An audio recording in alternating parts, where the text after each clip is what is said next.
It is extraordinary to think, but beavers haven't been seen in the wild in Britain for 400 years, but now they're about to make a comeback. 4 families of beavers captured in Norway have been brought to the UK. They'll be released in Knapdale in Scotland after 6 months in quarantine. Well, Simon Milne is the Chief Executive of the Scottish Wildlife Trust, who's behind the project. He's in our Edinburgh newsroom now. Good afternoon. Thank you very much for joining us.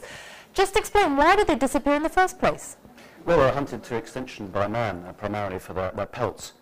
And so they were totally wiped out of the face of Britain. But also, most of Europe lost beavers as well. So they went down to just a very short, or very few numbers in the continent.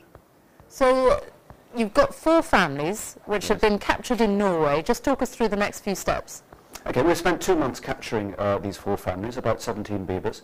They were flown over last night into Heathrow and are now in quarantine. They've been quarantined for 6 months. And then we'll take them up to a wonderful part of the west coast of Scotland in Argyll, where there's 700 hectares of prime beaver habitat. And we'll do what's called a soft reintroduction. And that is, we'll actually start them off with some beaver starter homes, so they can become acclimatised to their new environment. And then it's a 5-year trial, a scientific trial, monitored independently, to look at the impact of the beaver on today's environment in Scotland, and also to see how the beavers flourish.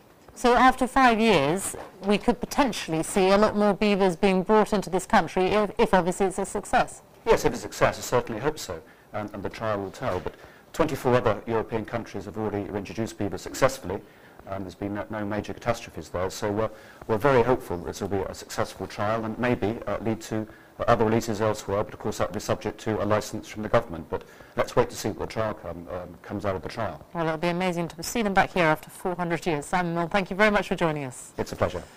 And finally, a collection